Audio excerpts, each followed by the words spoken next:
Yes guys, ফার্স্টে আপনারা এই ছবিটা দেখেন, এখন এইটা দেখেন। আসসালামু আলাইকুম বন্ধুরা, কেমন আছেন সবাই? আশা করি সবাই ভালো আছেন, আমিও ভালো আছি আপনাদের দোয়া এবং ভালোবাসায়। ভিডিওর টাইটেল এবং থাম্বনেল দেখে অবশ্যই বুঝে গেছেন আজকের ভিডিওটা কোন টপিকের। হ্যাঁ, আজকে আমরা তৈরি করব এরকম ছবি থেকে এরকম ছবি। ছবিকে এরকম গিবলি আকারে প্রকাশ করতে আমাদের একটি অ্যাপের প্রয়োজন হবে, যেটির নাম হচ্ছে চ্যাটজিপিটি। চ্যাটজিপিটি দুই ধরনের রয়েছে, একটি হচ্ছে চ্যাটজিপিটি অ্যাপ এবং আরেকটি হচ্ছে চ্যাটজিপিটি ওয়েবসাইট। আর আমরা এই ছবিগুলি তৈরি করেছি চ্যাটজিপিটি ওয়েবসাইট থেকে। আপনারা চাইলে অ্যাপ দিয়েও করতে পারেন। এখন আমরা মোবাইল স্ক্রিনে চলে আসলাম। এখান থেকে আমরা ক্রোম ব্রাউজারটি ওপেন করে নেব। তারপর সার্চ বারে আমরা সুন্দর করে লিখে দিব chatgpt.com।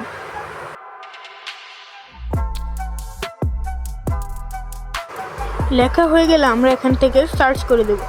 তারপর প্রথম যে ওয়েবসাইটটি এসেছে এটাই চ্যাটজিপিটির অফিসিয়াল ওয়েবসাইট। এটাকে আমরা ওপেন করে নেব। ওপেন করার পর দেখতে পাচ্ছেন তাদের ওয়েবসাইটটা কিন্তু চালু হয়ে গেছে। এখান থেকে কর্নারে দেখতে পাচ্ছেন একটি প্লাস আইকন, এখানে আমরা ক্লিক করে দেব। ক্লিক করে দেওয়ার পর এখানে তিনটি অপশন আছে, একটা হচ্ছে অ্যাড লিঙ্ক, একটা হচ্ছে অ্যাড ফটো এবং আরেকটা হচ্ছে ট্যাগ ফটো। তো আমরা এখান থেকে অ্যাড ফটোতে ক্লিক করে দেব। ক্লিক করলে আপনাদের গ্যালারিতে যত প্রকার ছবি এবং ফটো আছে সবগুলো শো করবে। তো আমি এখান থেকে একটি ফটো বাছাই করে নেব। তো আমি এখান থেকে এই ফটোটাকে বাছাই করে নিলাম। তারপর ডান অপশনে ক্লিক করে ডান করে দেব। এখন দেখতে পাচ্ছেন এই ফটোটা কিন্তু আপলোড হয়ে গেছে। এখন যেটা করতে হবে, এই টেক্সট অপশনে একটি প্রম্পট লিখতে হবে। আমি লিখে দিলাম মেক এ স্টুডিও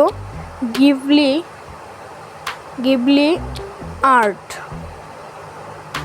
আপনাদের সুবিধার্থে আমি এটি ডেসক্রিপশন বক্সে দিয়ে দিতে পারি, আপনারা চাইলে এখান থেকে নিয়ে নিতে পারেন। তারপরে টিকমারে ক্লিক করে টিক করে দেব। তারপর আপনারা দেখতে পাচ্ছেন এখানে ফটোটা কিন্তু জেনারেট শুরু হয়ে গেছে। তারপর আপনারা কিছুক্ষণ পরে এসে দেখতে পারবেন ফটোটা জেনারেট হয়ে গেছে। দেখেন এই ফটো থেকে এই ফটোতে রূপান্তরিত করে ফেলেছি।